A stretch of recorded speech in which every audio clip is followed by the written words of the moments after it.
Oh, pardon you. Good job, little man.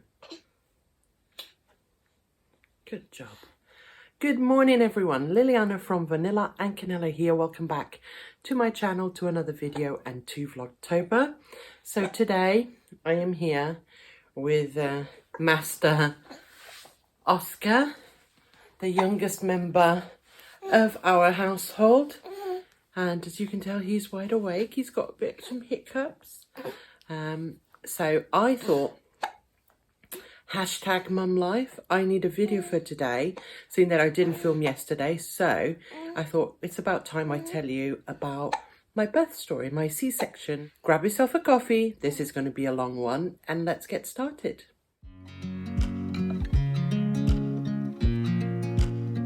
So hi again. Welcome back to Vlogtober. I hope you guys are enjoying it. Today's video, like I said, is about my C-section. I had Oscar on the 10th of August. I knew for about 2 weeks because it was a planned C-section. The morning of the C-section, I went in. I actually started to vlog. Good morning, everyone. Liliana from Vanilla and Canela here.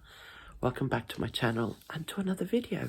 This is the official birth announcement, birth vlog. I don't know. We'll see what happens. Paul and I are ready to go and meet Oscar.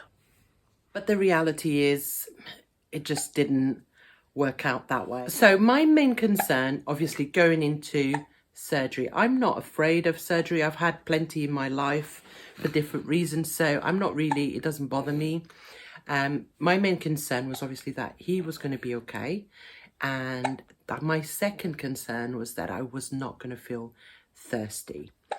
And I know this sounds weird, but every time I have any type of anesthetic, whether it be local or full anesthetic or spinal, which is what I had, I get really thirsty. So much so that during Alex's C-section, I couldn't even concentrate on what was happening. All I kept saying was, I'm really thirsty.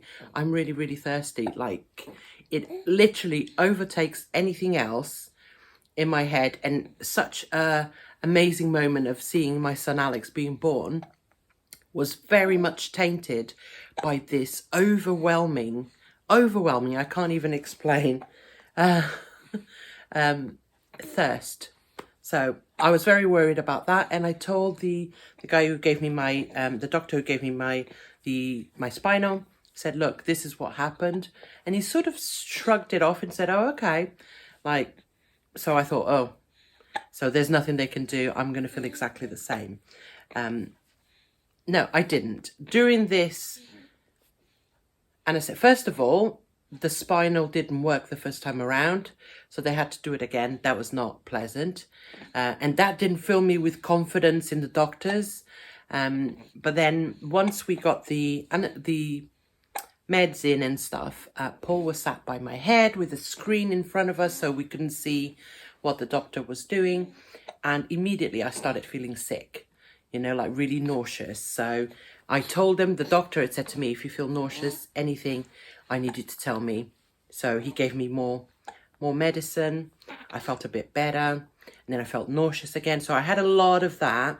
And then all of a sudden towards, I want to say that, was Oscar out by then? Hello, little man. Oh, hey, come here. So I think Oscar was out by this time when I started feeling really, really sleepy. Maybe, I'm not sure, to be honest. Like, I haven't slept for 48 hours kind of sleepy, you know, like, can't keep my eyes open. Now, what I didn't know at the time was that at some point, I'd lost a lot of blood. It wasn't like horrendous, but it was referred to losing quite a lot of blood. And Paul actually said that he heard this gush and then on the floor there was loads of blood. Okay, so I'm not sure what happened because the doctors never told me. So I think that loss of blood was probably what was making me feel like really, really woozy. You know, I just wanted to go to sleep, you know, and they were like, try and stay awake. Are you okay? And I was like, I'm just really, really tired. And when Oscar was born, they had to give him a feed straight away, because if you don't know, I didn't have the diabetes, the gestational diabetes, but because I had it with my firstborn, they wanted Oscar to have a feed straight away, as soon as he was born, so they then could measure the sugars and make sure that he was all right. And he drank 70 ml, boom, in one go, as soon as he was born. Paul fed him next to me. Hey, little man. So you can see he's very nosy, right? He just looking around. He was born, by the way, 10:17 or 10:18 a.m. in the morning. Came out screaming, peed on the midwife straight away. Literally, they handed over to her. He peed everywhere. And he came out screaming, this beautiful boy. And he was fine, you know, as you can tell. Here he is. He's very interested in the world already. But I need to keep moving because it's already 5 minutes. So anyway, that was that. He was born. I was stitched up and sent back to the special ward. You know, they have like a special room where they put people post-surgery. I had someone else that was going to go. I came into the room and she left to go and have her baby via C-section. So I was sharing a room with one person. So everything was fine. I felt sleepy for a long while. But Paul was with me, which was awesome. And thank goodness I did not have to wear a mask. The NHS staff, the nurses, the midwives, everyone, as soon as I got in there, they said, you can take your mask off.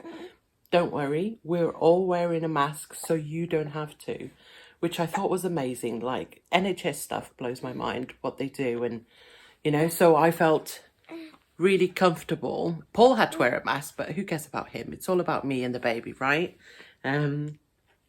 So we got back to the room and bit by bit, I started to feel a little bit better.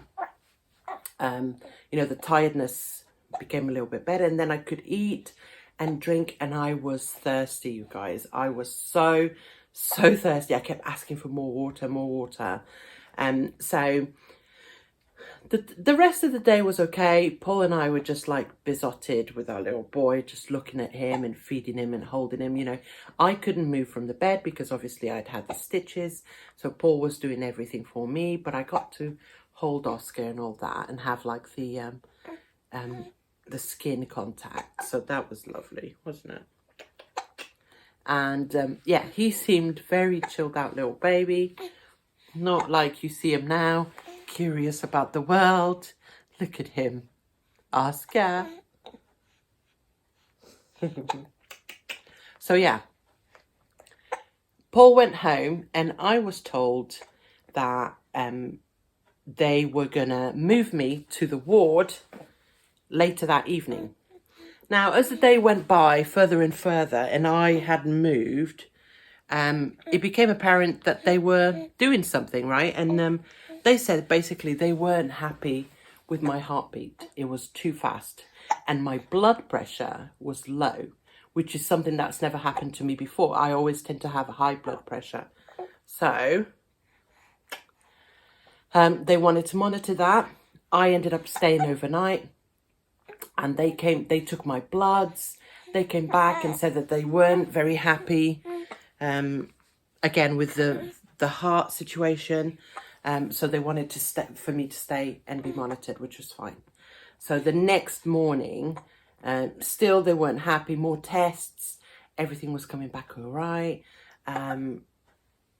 They were gonna, and then I sort of stabilized and they decided to move me.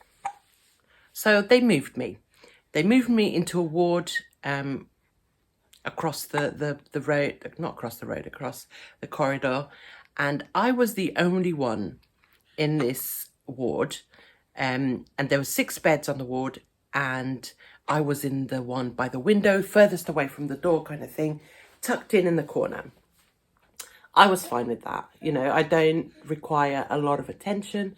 But by then, it'd been over 24 hours. Paul came to see me. And, you know, by the time he'd gone, I had started to feel quite a lot of pain. this by now, I'd had dinner, so it must be like 6 o'clock at night. And I'd started to feel quite a lot of pain. But I thought, oh, the midwife, they'd taken more bloods. They took a lot of bloods from me. They came round with drugs for everyone, you know, like I called that midwife the candy lady. She came around and she gave everyone what they needed. Obviously, she had our notes, and they hadn't been around for ages. By now it's 10 o'clock at night. I hadn't seen anyone since the shift had changed, even though someone came over and said, oh, we'll come and see you in a minute, because the shift has changed, so we get to know you, kind of thing. No one had come by 10. And I was in a lot of pain. And I thought it was, you know, like they say that is it your uterus that shrinks back or something like that? And that can cause like sort of cramps. Now, I had not experienced that with Alex for whatever reason. So having these like cramps, I was like, oh, that must be what it is. They obviously haven't come around because I'm not doing my medication. Fine. So in the end, I started feeling worse, and I rang the bell. You have a bell on your bed, and I rang the bell, and they came, and I said, oh, no one's come to see me. Someone was supposed to tell me how my blood results were. I'm in a lot of pain. Could I please have some more painkillers? All that kind of stuff. So they gave me more painkillers and said, we'll be back soon. An hour later, I all of a sudden, bearing in mind that by now I could get out of bed because they take out your drain, like your pee drain. What do you call that? My mind. Anyway, they take that out the next morning, and I could get up, but it took me a long time to get up with the stitches. Someone's getting worse, aren't you? You're getting more and more restless. The stitches and yeah, for me to get, I literally just got out of bed to go to the toilet or to give him milk, and that was like a very slow process, as you can imagine. All of a sudden, I start feeling really sick, like I'm going to be sick, and there is absolutely no time. Oh, okay. There's absolutely no time for me to get to the toilet before I am sick everywhere. Oh my God, it was horrendous. And I cannot be pretty sick. Not that you can be pretty sick, but you know how babies just like, oh, I'm being sick whilst I'm smiling. I make a racket, and like, I thought my stitches are all gonna come out. I think I need a break.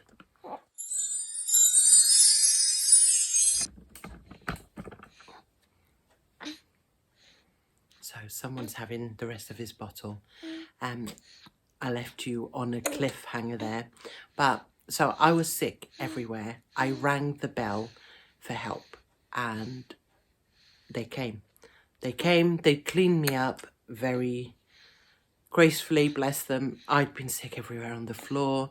They moved me. And by the way, I should point out, this was during the heat wave in August, and there was no aircon in the hospital, which to me was just ridiculous. I always run hot, so I was really hot all the time. And when this happened, they gave me a fan, which saved me. That fan was on 24 hours a day until I left the hospital. But they moved me. They got the doctor in to see me, more blood tests, and I was sent for an x-ray. I was in the x-ray department at like 2 in the morning being x-rayed because there was something not right. It turns out that I had a bowel obstruction. So, yeah, that was that. So they gave me medication, antibiotics to try and help that along. They told me to drink more, which was fine with me because it was hot and I was enjoying drinking a lot. So that's what I did, and I started to get better. You know, I felt at some point they thought as well that I had sepsis or I was going septic. I'm not sure how you say that. And to be honest, already I'm losing track of what happened when. But what that means as well is that when that happens to the mother, they have to examine the baby as well. So they had to do some blood tests to Oscar, which I was just, it was awful, you know, to see your brand new baby blood being taken off him. And they wanted to put a, what do you call it? One of those that goes in your hand where they put the medicine through. I'll remember the name, but on him. And I said, no, not until you've had the blood results. I don't want, because I had it on my hand and I hated it. I wanted it out because it hurt. So I didn't want him to have it. And also by then I was starting to feel better. So in my heart, I was like, I'm fine. I'm fine. So I don't want anything unnecessary done to him. So, and I was right. Everything was fine with me and him. Okay. It's okay. It's okay. You need a little nap now, don't you? Okay. Yeah. And I'm back from a different angle now. I've got a baby on his little bouncy chair and I'm bouncing him even though I know I shouldn't. I'm just hoping he will have a little nap. So I really wanted to do this video in one take. Just talk, be done, uploaded, out. I have stopped so many times. I'm going to have to edit this like so much. But anyway, so after this, the septicemia thing, I was doing really well. My blood pressure was good. My sugar levels all normal. Bless you. The baby was doing great. He was such a quiet little baby compared to all the other babies in the ward. The ward started filling up the next day. My God, they screamed. And he was just quiet, just fed and lovely. So after 3 days, I was allowed home. Normally they keep you for 2 days when you have a C-section. But obviously because I'd had complication, I had to stay an extra day. And I was so happy to be home. So I finally came home. I think it was Thursday morning. Yeah, I think it was Thursday morning. And I was happy to be home. I was happy. I felt good. You know, my scar was fine. Apparently it's a very tidy scar. Yeah, so everything was fine until Saturday night, Saturday to Sunday night. I went to bed fine. And then I woke up and I just couldn't catch my breath. I was just, yeah, just couldn't catch my breath properly. Couldn't sleep. Spent most of the night awake because I couldn't understand what was wrong, kind of thing. Anyway, so the next day, the Sunday, I woke up from the little sleep I did have, still feeling horrendous. Could not catch my breath. Really shallow breaths. And I called the ward because they give you, when they discharge you, they give you their number and say, if you have any problems, call us. I called them. They said, call 111, which if you don't know, it's like a non-emergency number. So I called them, and after speaking to the nurse, she got a doctor to call me. After speaking to the doctor said to me, you need to go to A&E now. I was like, okay. So bearing in mind that Paul's alone in the house with the 2 boys, you know, I didn't want him to put the boys in the car to drive me to the hospital, you know. So I called my friend Jill and she took me to the hospital, and I left Paul at home with Alex and Oscar, and I went into A&E. My blood pressure was through the roof. They immediately admitted me back into the ward that I'd left a couple of days before. And all the tests started, all the doctors coming in, and then they thought I had a blood clot, but they weren't sure. In the end, I ended up staying overnight while being monitored and having a CT scan, which came back clear. When they did more bloods, because that was, I mean, I have never had a problem with blood tests or getting blood out, but they couldn't even get into my veins. That they'd taken so much out, and obviously because I'd lost a lot of it. So in the end, they couldn't quite figure out what was wrong. I had the CT scan, came back clear. It was not a blood clot that they could see. So one of the things is I was very anemic from the blood loss, but obviously that makes you really tired. So they think that that made me out of breath. Also, that happened to be like day 6 after having the baby, which hormones are all over the place. So I don't know if I felt like a little bit out of breath and then started panicking about it. You know, your hormones are just all over the place. I felt awful laying in a bed in hospital with my baby at home. You know, like, now they told me that I could get my baby in, bring him back into hospital, but I was hoping to go home that day, and I didn't want that. I knew that he would be fine with Paul. Now the implications of that, right, on the Saturday, sorry, I started feeling like my milk was coming. You know, my boobs were swollen, hurting, and when I touched them, I could tell, because obviously I had experienced it with Alex. I ended up in hospital. My milk just never came. Bearing in mind that when I was in hospital, I was pumping to try and get that milk to come. I never wanted to breastfeed Oscar. I wanted to pump to give him the milk. So I was not practicing, but doing it in hospital to see if I could get anything out, and I couldn't. And then when I had to be taken into hospital, I think mentally, I just couldn't cope with it. And my body, or I think our bodies, do amazing things to cope with what's going on. And the milk just never came. That pain the next morning, it gone. With Alex, I'd had milk, you know, I needed the pads, I was leaking, all of that. It never happened. So I was left with no choice but to give the baby formula. I do not have a problem with that, by the way. It is what it is. I don't feel less of a woman because I can't breastfeed him.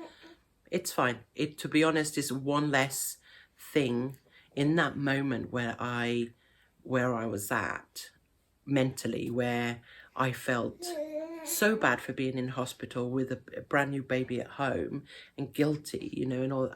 I just didn't need the worry. So things happen for a reason, and I'm fine with that. He is thriving, so that's all I care about.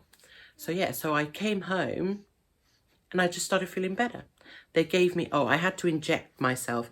You get these injections that you do normally for a couple of weeks, 10 days after giving birth, which is to make sure you don't get a blood clot. Well, because I'd had this incident, I had to do it for 6 weeks every day. So my belly was all bruised because these injections bruise you. Maybe it was the way I did it, but I came back with loads of medication, iron tablets, all that jazz.